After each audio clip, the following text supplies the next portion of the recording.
Hello. So I'm one day post chemo infusion. It's Saturday. Um, excuse me, my nose is itching to my forehead. So yesterday when I went, I was a little early because there was no traffic, but it was probably a good thing because there was a delay because some of my functions, before we do chemo, we have to do a blood work every time. And so there were some abnormalities on my liver functions. I thought it was the beryllium, but when I got all the test results last night, I can log in and see all my results once they post them. So um, it's actually my beryllium was fine. It's a few of the other basic panels with my liver, and they weren't too high, but they were in the high range, what they, have them. So um, everything else, like my magnesium had been low and my sodium, but all those were within range this time. Um, and so looking up those functions, I've cut out all red meat. I'm not even eating eggs. I think part of the problem is I was eating a lot of eggs. um, and I was salting the food because my sodium was low, but reading up on that, that could be a bad thing for your liver. So I've decided to go mainly a plant-based diet, just green vegetables. This will be hard because obviously um, my stomach, I've had stomach problems from the chemo. So, but I believe I'm taking a break. I don't know if we're doing the chemo on the 20th or not. The other good thing that came through was that the CA 125 dropped even more. It's went from 115 down to 43.7. So that is an indication that the chemo is working to kill my cancer. So I mean that's a good thing. But it's kind of like 3 steps forward, 20 back is what I feel like, because I don't want my liver damaged permanently, and these are some things that could possibly happen while you're on chemo. So I've been researching just like supplements that I could probably take to help, and then also diet, what's going to help my liver the most, try to recover from this. So yeah, I feel okay. I had some leg pain last night. I don't think it was chemo related. Like I said, I already had leg problems, and it's the weather here in California has dropped a lot this week. We had rain and whatnot, so in cold weather months, I usually do have a lot of leg problems. The day of chemo, it was my right leg. Last night, it was my left. I have like a massager, so I put that on and just let it hit my leg for a while, and then I went to bed. I did not take any pain meds, so that's a good thing. Other than that, I feel okay right now. Right now, I'm trying to stay hydrated. Those first 48 hours is when the chemo is strongest in your system. So flushing your system out with fluids helps take some of it out a little quicker, I would hope. But as far as the side effects, what I am feeling right now is the achiness. So I'm hoping I make it till Monday, but I may not. It may hit me by tomorrow, and that's okay, because usually when I'm feeling this achiness, I didn't feel last time until tomorrow, which will be Sunday. So we'll see. um, and chemo, I mean, it was most of the day. It usually is. I was not in a private room this time with another person. They had us, I think because it was the holiday, a lot of the facility was closed up. The valley wasn't open or anything. So, and of course it was pouring rain right as Tammy and I arrived. It was pouring rain, so she let me out. And then I have a handicap placard I had my doctor issue just because walking has been a problem long distances. And so Tammy went and parked the car just right across the way. It wasn't far. And she's like, I came in and you weren't there. They had already taken me back. I had signed in and they had already taken me back. And that was because now I know the nurse was waiting to see if the doctor was going to send me to the lab for blood work or go ahead and approve the chemo. So I did start a little bit later. I was due to start my infusion at 8:30, so usually from 8:15 to 8:30, they're getting the IV and all that hooked up. I did not use my port because I told her it's still a little sore when you touch it, and you know, it's still healing. Just stand up a little bit. I have the camera up high today, but so she did the IV in my hand, which was fine with me. But so yeah, so I got out a little bit later, but there was like zero traffic coming home because it was the day after Thanksgiving, and you know, a lot of people didn't work Friday. So I did. Oh, hello, Sopal. Do you want to say hi to everyone? Come here. Oh, as always, my faithful companion, Opal. Come here. Come here, say hi. Has been by my side. Oh, I love you. Okay, hold on. Hold on. Hold on. I swear she was dropped as a puppy before I got her or something. Oh, she got my lip good. What are you doing? Sit. Good girl. She's been by my side.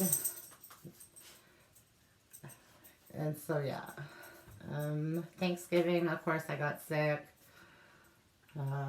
Probably partly to do with the liver and partly to do with just side effects.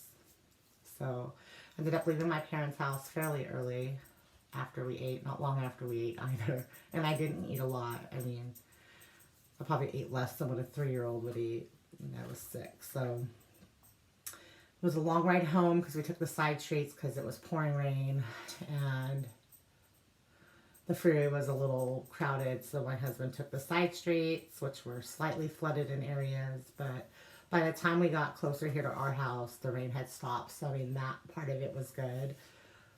I got home and I took my nausea medicine, and within about 20 minutes, I was feeling better, so I had made a quick video that day on my phone, and yeah, so I'm not sure what this next few weeks will bring. I'm assuming I'm going to get a call Monday to go in. I had noticed I'd missed an appointment on the 15th with the nurse practitioner. I was never notified. They must have. I have access. UC Irvine, you have access to go online and you could see your appointments. But normally it should text me, and it didn't. So I didn't know I missed that appointment. But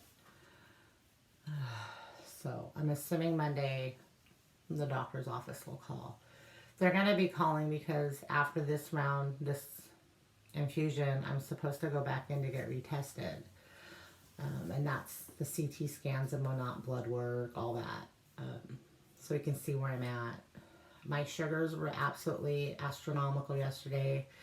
Almost 400. It was like 380. And then I got it down to... and I didn't eat anything. That's just the steroid. I did not take the steroid this morning. I know the steroid is partly to, it helps with your nausea. It helps with inflammation. But, you know, it's a risk I'm willing to take right now. I can't have my sugar like that. I just can't.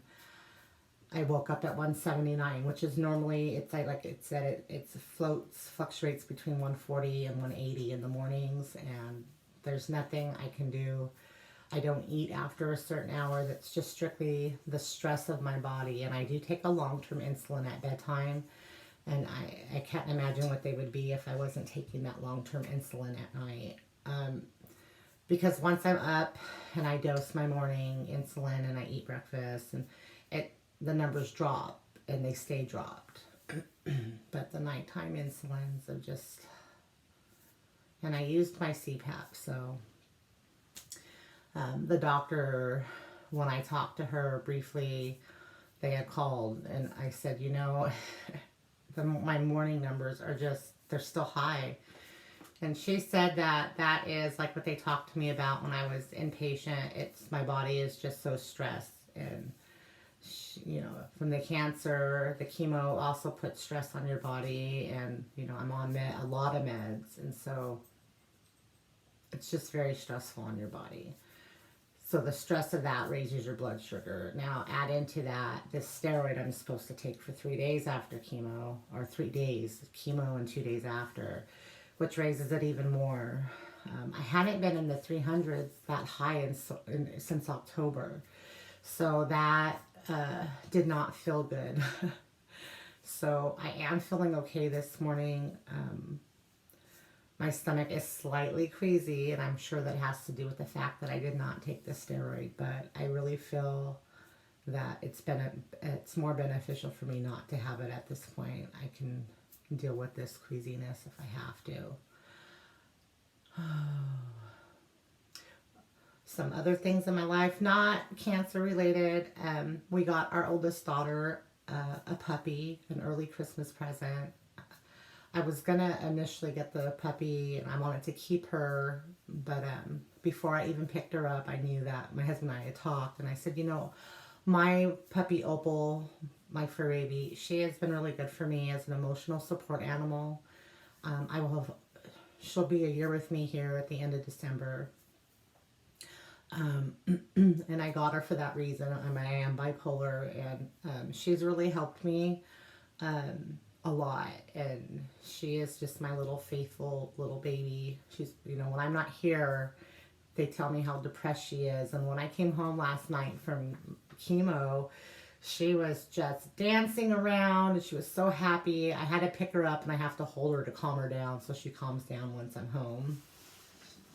But yeah, that was just great. So we got a puppy. My daughter named her Buffy, and she's a Maltese Poodle Shih Tzu mix.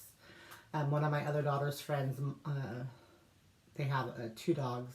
It looks like one when I picked the Buffy up. It looks like the male looks like he is Maltese, like my Opal, and then the mother I believe that the mother was Poodle and Shih Tzu. The mom was bigger than the dad. The dad was small. You know, he was small. He's probably like a 5-pound dog, and the mom was probably like 9 or so pounds.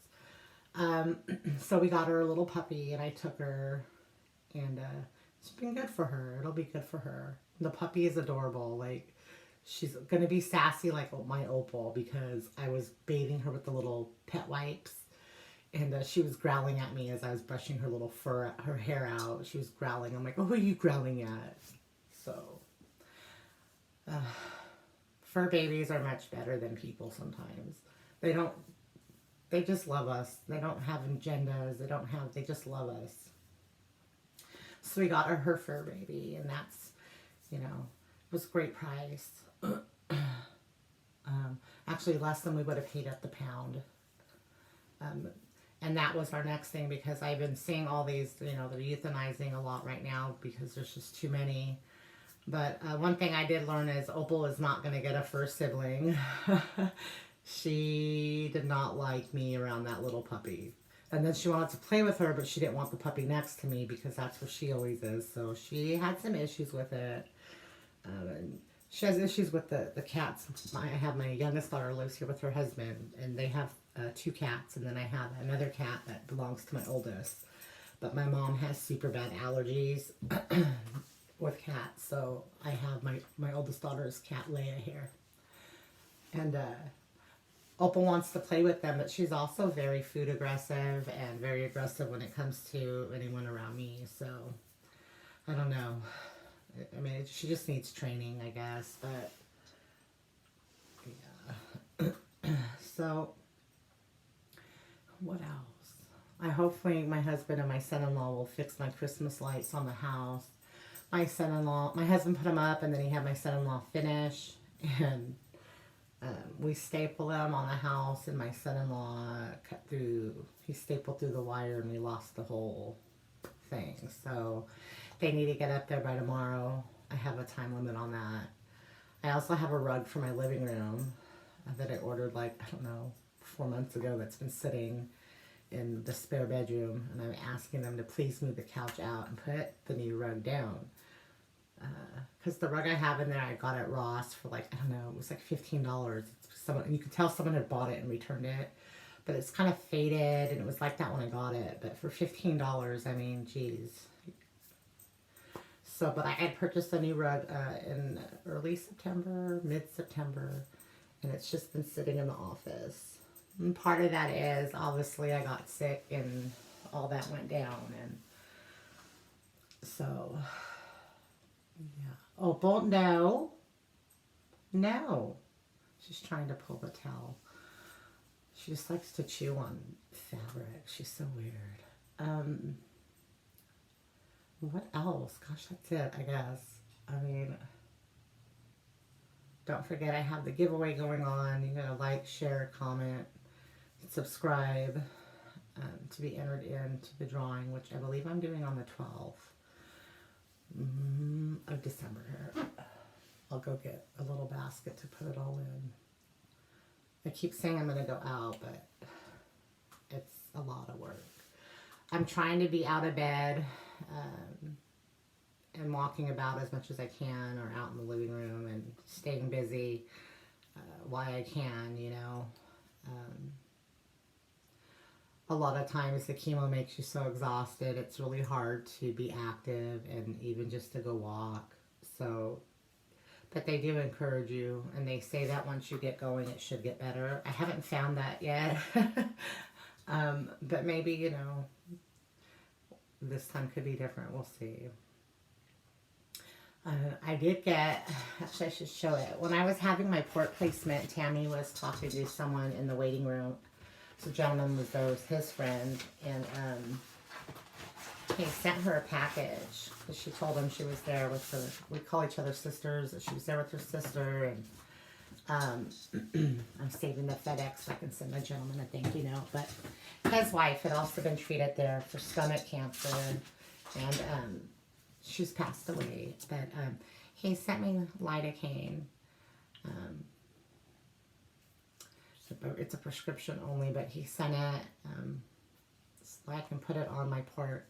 You put it on about an hour before, and you put a little cellophane over it, and it just helps numb it. Because, I mean, they do have to go through skin to get to the port. And so that was very nice of him, although I told my nurse yesterday, I'm not sure I want it in the port today because it's still healing. And the lady in the chair next to me, she's like, I had my port placed, and the very next day they used it. I'm like, oh, wow, you're brave. You're brave. And she was all alone. She doesn't bring anyone to her chemos. And, you know, some people isolate like that, and some are like me, where you're just putting your business out there. Some stay very quiet. You wouldn't know that they're ill. And however it takes you to process that, that's, you know, what you needed to be doing. I couldn't imagine going through that alone, though. This has been psychologically, it's very hard on you. And I am surrounded. My husband is great, but he's still in a little bit in denial, as are, I think, everyone in this household. Not myself, but, you know, they don't want to think about it. They don't want to know. My husband does other things, you know, sprays the house down, does things of that nature. But as far as understanding what this process is like and going with me to appointments, usually it's Tammy, and she takes me to all my appointments, and she listens to me when I talk about what I need to talk about. And she doesn't say anything, she just listens. And I don't have that freedom here with my husband. He gets very upset when I try to bring up what if it goes south. He doesn't want to talk about that right now. And I'm a planner by nature, so not being able to discuss that has been a little hard, because if it goes south, I think there are things, you know, that need to be done, and things that need to be said and put in place. So, yeah. I'm trying not to think about that route, but, you know, it's just kind of an open thing right now, because we don't know how far I know the CA-125 number is lowering, but that doesn't mean that it's gotten all of the cancer. So, because the CA-125, it doesn't test for all the different, well, I have one cancer, but it's everywhere. But it doesn't really test for everywhere. I mean, I believe when I looked it up, it only, I don't know. I have to read it again. I get really upset when I start reading this stuff, so I'll stop, and it takes me a while to process. Last night was just spent looking at what can I do to help my liver through this so that there's no permanent damage, because chemo can permanently damage your liver and your kidneys. So, you know, my focus right now is saving my liver because my kidney functions were okay. My blood work was okay. They always check my A1, the blood, your fat. They're not fasting, so I don't fast, but I was, on the day I did my blood work, I didn't eat before we went, and it was 170. So, and then I look back at what it was Monday night when I went to bed. My sugar was 124 or something, and I didn't eat anything. I had a bottle of water, and then I went to bed after I tested my sugar, and so, and I dosed. I did the 10 units of my long-acting insulin because I had been doing half doses and stuff, but I ended up I've been dosing the full 10 because I still wake up in the morning high. 170, it's under 200, but it's not where I want to be in the mornings. I shouldn't be like that, but we'll see. You know, my body it was under stress before, and it's definitely under more stress now, so, but, you know, everything matters, everything adds up, and the more I can do, like, because I was eating a lot of eggs, you guys. I mean, I would say the last 2.5 weeks, most of my meals have been egg. Cooked eggs, scrambled, or, you know, over easy, but egg, and that's, you know, I guess not good for my liver. I know that's contributed to it. So, yeah. And then no red meat at all. It just says cut out the red meat. So I do have a lot of fish that I had bought. And so I will be cooking that today. For breakfast, I just did a glucerna and a small little piece. My mom had made me some keto, like a blueberry bread type thing. But it's keto, so there's 0 sugar. One is almond flour, made with almond flour, and the other one I think is coconut flour. One is super eggy, one is more bread-like consistence. So I want to say that the eggy one is coconut, and then the other one is almond, but who knows. So I had a little bit of that. And for lunch, I'll probably have fish and some veggies. And I'm just eating really small meals, you know, about 3 times a day. And I used to be a snacker. I would get like nuts or cheese and just things of that nature. And I'm not even really doing that right now. And on Thanksgiving, my sister-in-law was like, you look like you've lost weight. And I'm like, yeah, I've lost some weight. She's already from the keto diet. And my oldest brother, he's like, no, yeah, the chemo diet. And he's right. It's all chemo related. Because I'm just not eating. A lot of it is I'm just not eating. I'm not eating enough. I'm eating, obviously, but it's obviously not enough to maintain my weight. I'm eating less, which, you know, is a good and a bad thing. But, you know, I have the weight to lose. There are some people who are in chemo that are thin to begin with, and these poor people look so emaciated in there. I don't really get a chance to walk around. Tammy does when she goes to the little refrigerator to she'll get like water and juice, because it's not just for those of us in chemo.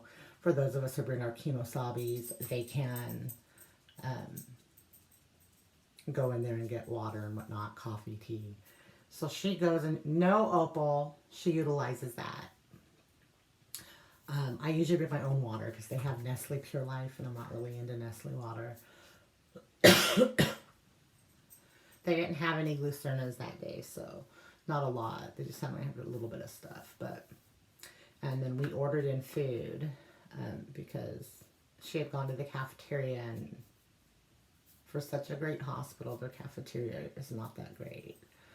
It was a lot of fried foods, and the salads never looked very good. Neither did the sandwiches. Now, I would have had egg salad sandwich, but without the bread, I would have just ate the egg salad. But I guess it's a good thing I didn't, since my liver is whatever. So I ended up ordering in Panda from Uber Eats, and I just got vegetables, and I did the broccoli beef, although she laughed because I ate all the broccoli and then left. I ate like two little tiny, really little tiny pieces of beef, and then I just left it all. I didn't want it. I don't like the beef from broccoli beef, so I ate all the broccoli and left the beef.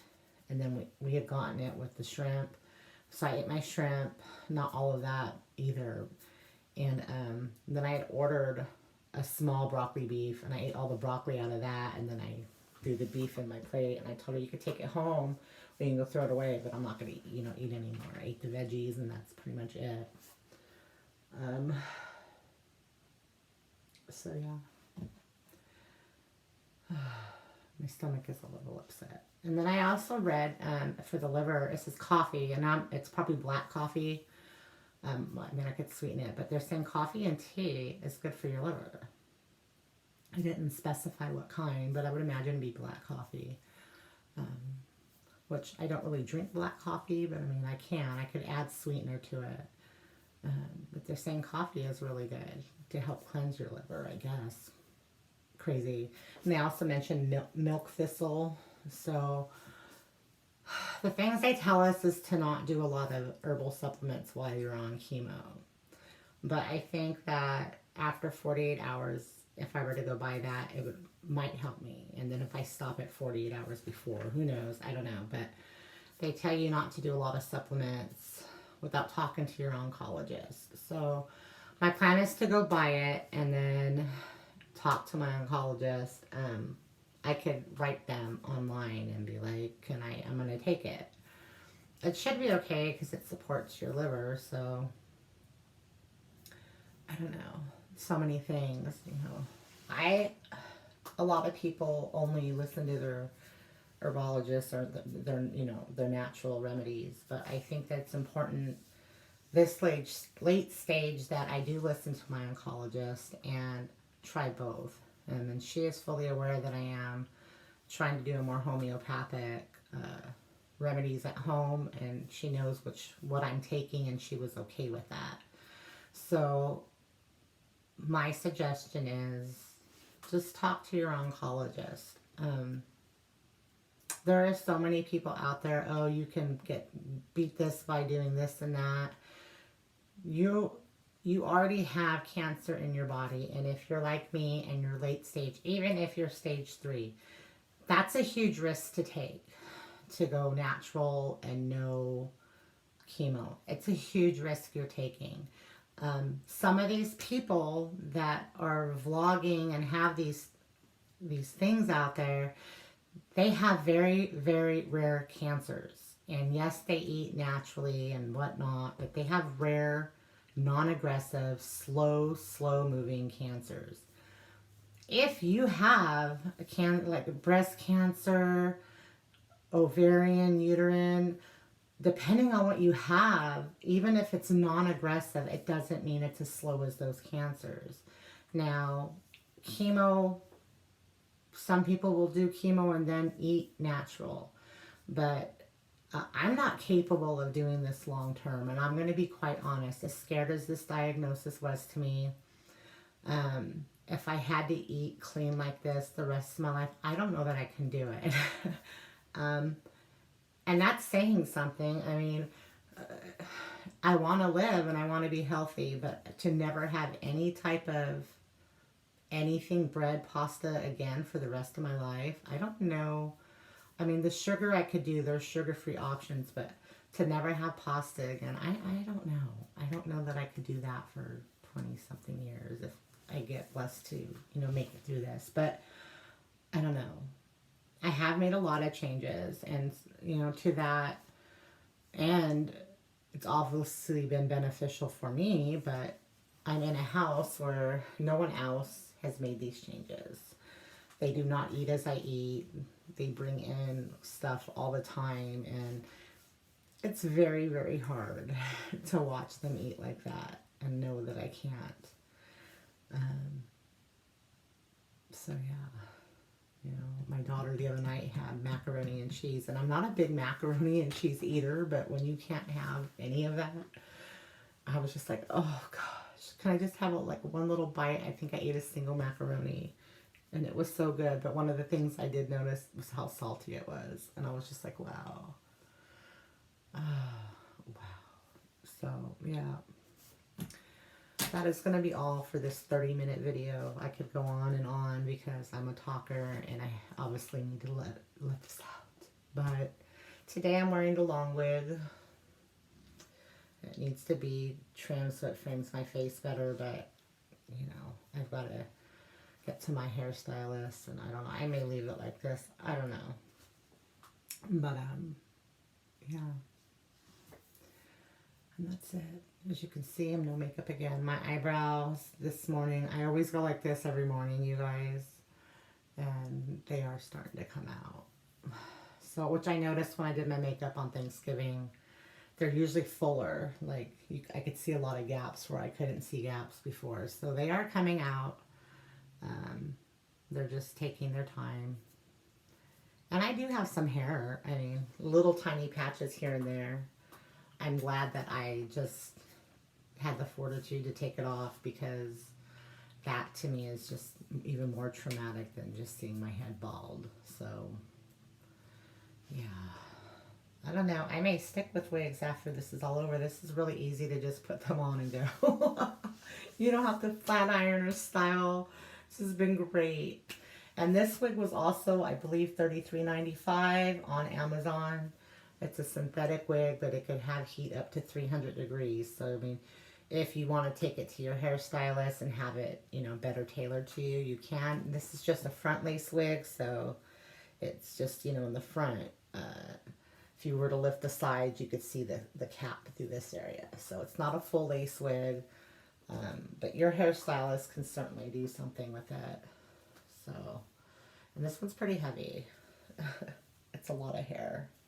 When I had extensions, my hair was about this long. But I had taken my extensions out back in February before we took our long road trip for my husband's Navy reunion and whatnot. I had taken them out, and I hadn't put them back in. But I still have them, and I probably could. I never did.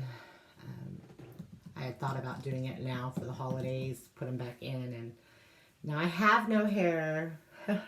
So... yeah, it had only been a few weeks. I had just had my hair dyed and everything when this pain took over and I found out I had cancer. So it's okay. You know, on the long end, it'll grow back. And I was telling my oncologist, I feel like it's such a vain thing. But, you know, and I try to look at the bigger picture. There are people spending thousands of dollars to wear these cool caps, and they kept their hair, but it's like, cause I have one vlogger I watch, I subscribe to her channel, and she has breast cancer, and she wears these cooling caps. To me, chemo's very uncomfortable to begin with. That just looks like a lot of work, constantly putting something frozen on your hair to keep your hair, and quite honestly, her hair it didn't look very healthy, and that's the chemo though. So to me, I get why someone would want to do that. It gives you a control that you can keep your hair, but to me, it's just not worth it. That money you can spend elsewhere. This is a very expensive process, whether you have insurance or not. As you know, I do not have insurance, but I'm hoping to get it. So... but even then, even if you had insurance, most insurances cover 80-20. They pay 80%. You still owe 20%. 20% of what chemo can run is a lot of money out of pocket. And then add into that medicines that you need to take. And anything else you're going to need to buy. And there's a lot. I mean, geez, I can't even... if I had to sit here and list everything I bought, lotions, toothpaste, you know, particular brand of toothpaste, the Biotine and the Biotine mouthwash to keep your mouth from being dry and to help prevent the sores. I'm brushing more. I brush like 5 or 6 times a day, and I mouthwash like 7 or 8. And that's just to prevent the mouth sores and to keep my mouth. If I eat anything, I'm usually brushing my teeth within 5 to 10 minutes. Anything, even a snack. Natural deodorants. I mean, there's a lot, you guys. So things that we wouldn't normally think about. The body wash I use, you know, it's everything. So you get this diagnosis and it's everything. Like you want to just, oh gosh, you'd be surprised at how much chemicals are in even toothpaste that are bad for you. Now, they put them in there because they figure, oh, in small doses it should be fine. But small doses over, you know, say 40 years, it's a lot of poison in your body. So these natural deodorants do not work as good as the other deodorants, but you know, that's a price, you know, it's a small price to pay. You could also use lime, just cut a lime, and that will also naturally deodorize your armpits. So what I just spray some perfume. And I mean, they work. They just don't feel as dry as, you know, say your store-bought, normal, regular, whatever, bad for you deodorant would. So, and you know, cancer is on the rise, even breast cancer, and people who have no family history of that. Kind of think about that, you guys, where there's no family history. I have a family history of the cancer I have. Most of my aunts and stuff have had hysterectomies. But there are women getting breast cancer who have no history of it. And my chemo chair person yesterday, not only was there no history in her family, but she had been tested for the cancer, the BRCA markers or whatever. She didn't even test on those positive. She had been tested long before she found out she had cancer. And she only found out she had cancer because she went to her for her very first mammogram. So she had no outward signs. And that's a common story when I talk to the breast cancer girls there, when we're talking, because there's a lot of those there. And I was wrong in my first video. Breast cancer is the #1 cancer in women. I think I'm number 3 or 4. But still, I mean, these are only cancers women get. So it's on the rise in women who have no family history of cancer. So, you know, things to think about, you know, cell phones, all this crap that we put on our bodies and in our bodies that are filled with cancerous products. And we, you know, we do it. We put it on ourselves. So I've made a lot of changes in that aspect as well. I used to love Bath and Body Works, but now I would rather make my own sugar scrubs and whatnot that I know are all natural. So look about what you're putting on your bodies and in your bodies. It's not always about, you know, look around your environment, because that's something to be said. And this woman I had chemo with yesterday, she was you could tell she was very healthy lifestyle. She even talked about she ate very clean. And one of the things I asked her was, did you shop organically, or you just shop your vegetables from the supermarket? And she said, no, I didn't shop organically. And that's another thing to think about where our vegetables are grown, because they use the Monsanto Roundup, and as all you know, that causes cancer. And if you are a healthy eater who eats a lot of vegetables, like this woman, and now she has breast cancer, I mean, there's just something to think about. It's not a conspiracy theory, but I think these are all factors and why women and men are getting cancers that when there's no family history, there's no gene marker for it at all. And when they test them, there's no markers to show that they should have this cancer, and yet they do. So it doesn't matter your healthy lifestyle if you are not watching what you put into your body. And I will admit, to eat organically, it's way more expensive. I can go to my supermarket and buy frozen vegetables for like 50 cents a bag, versus I can go to Sprouts, or that's my choice. Sprouts I have found it is expensive no matter what, but I have found that Sprouts prices for their organic vegetables and things are somewhat cheaper than the market. What's more expensive at Sprouts is the meats and stuff. But as far as vegetable, they are they're much better. But I do buy my meats from Sprout for myself, because I want to know where it's coming from, and grass fed or whatever. It's organic. I buy my meats organically, and that's where my biggest expense comes in for with the fish and all that. So, but to me, it's worth it. You can eat healthy from the 99-cent store in your stores, but you don't really know where those vegetables are grown. So, I mean, you can and you can't. I don't know.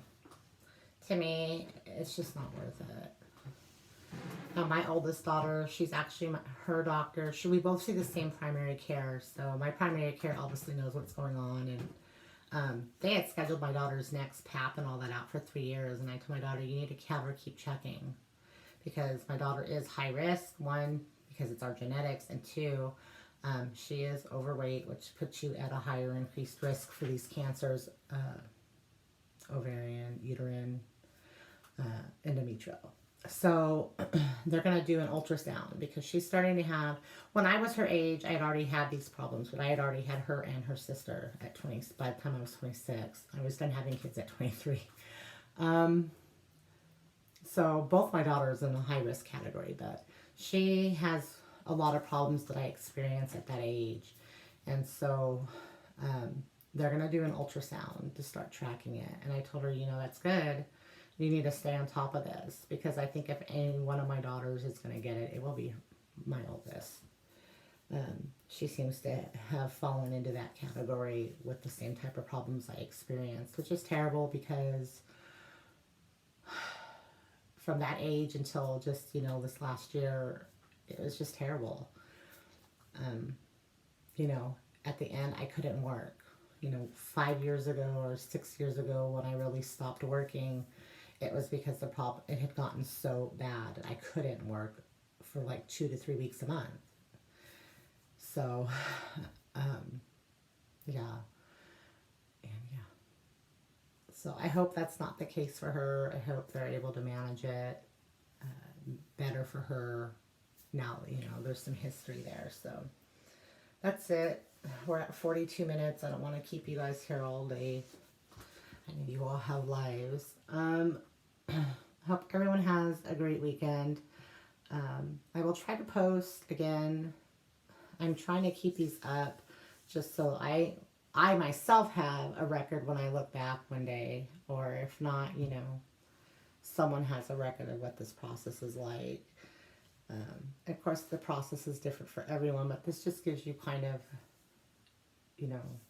an idea. I'm okay today. I had chemo yesterday. Tomorrow I may not be. Monday for sure I know I won't be, but you can get through it. Remember to stay grateful. Enjoy every moment. You are allowed to scream and cry. That's what that sign says. You're allowed to scream. You're allowed to cry, but do not give up. And remember that.